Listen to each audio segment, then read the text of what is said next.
guys, today's quick video is going to cover the two things that completely transformed my kicking technique and allowed me to take it to the next level.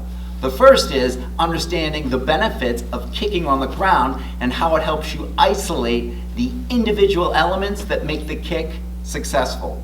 The second is learning how to incorporate the entire body into the kick and transferring energy through the leg that actually hits the target.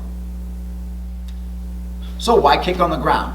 The number one reason is you can remove balance and better understand and analyze body mechanics. So let's take a look. We'll use the front kick just to keep it simple. I'm going to lie on the ground. My knees are bent, feet are connected to the floor. This position allows me to break down the individual pieces, the chamber, focusing on my knee and foot position, the extension of the kick. Of course, it doesn't matter if you're kicking with the toe like I am, the ball of the foot, retraction, and setting. Each of these pieces can be broken down.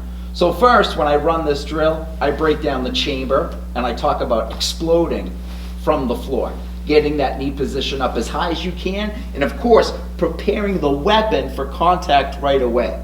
This is a big mistake a lot of people make.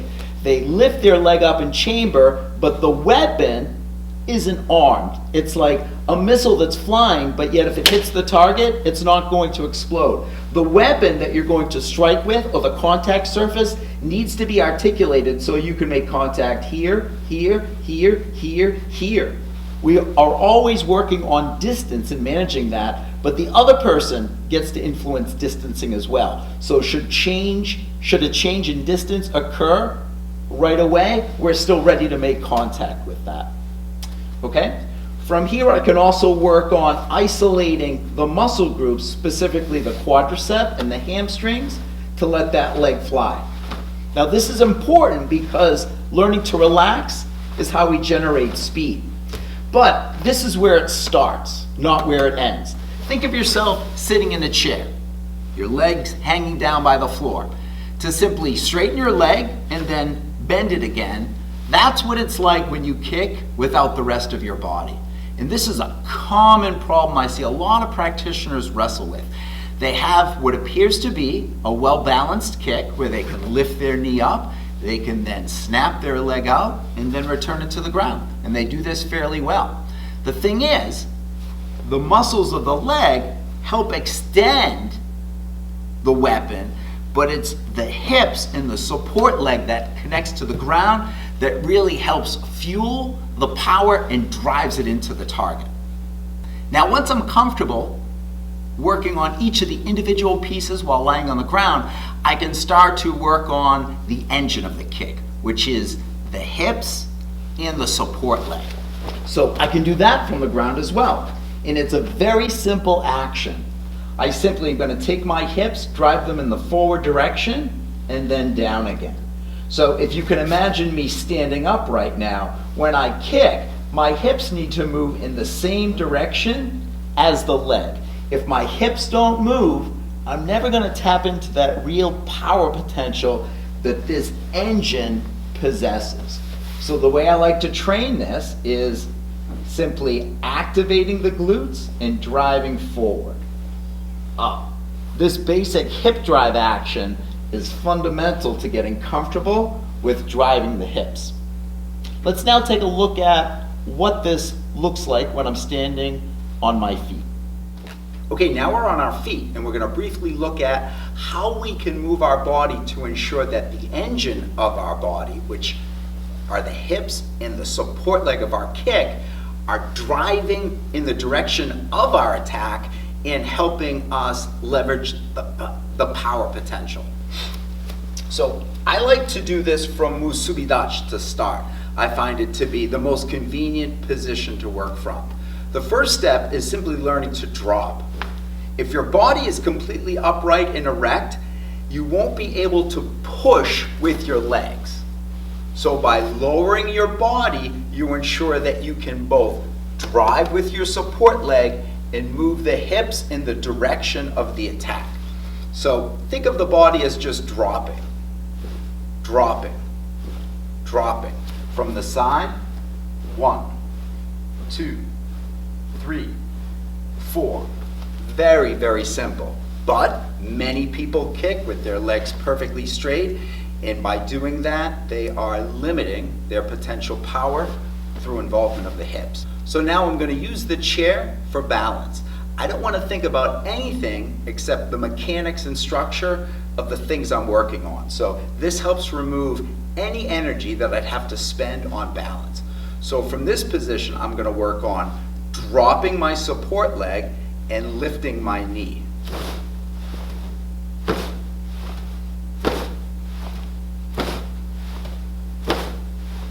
Once I've made the chamber, I want to ensure that my foot is positioned so that I can attack right away, and that my knee is pointing directly in the direction of the target. From the side,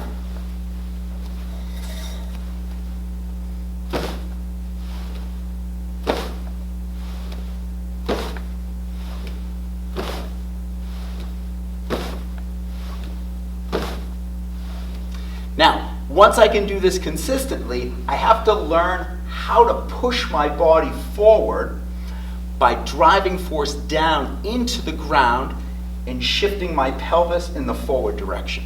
Again, I want my hips to move in the direction of my kick. 1, 2, 3. 1, 2, 3. 1, 2, 3. It's as simple as that, but of course, adding speed will complicate it. 1, 2, 3. 1, 2, 3. 1, 2, 3. Now, this rocking action will be supported by both the quadricep during the extension and then the hamstring during the retraction.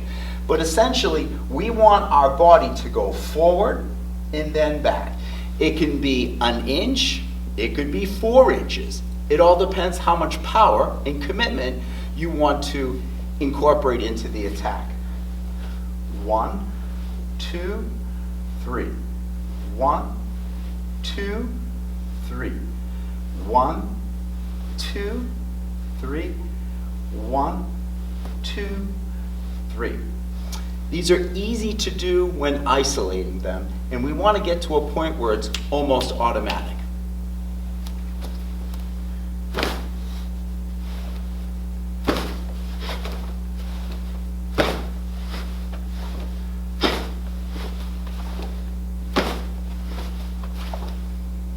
Now, a critique I often hear is, don't lean back when you kick. This is true, you don't want to lean back, but you do want the hips to go forward. This is leaning back.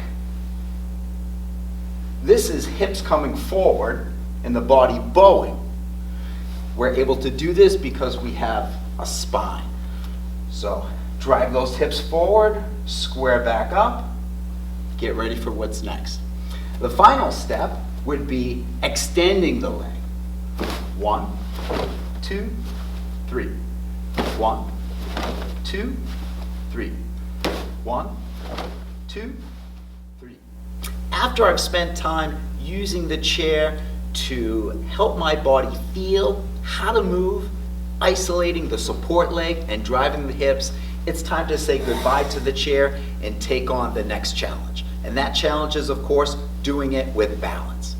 Balance is something that, frankly, as martial artists, we're going to be managing and wrestling with our entire careers. And that's great. It's a lot of fun.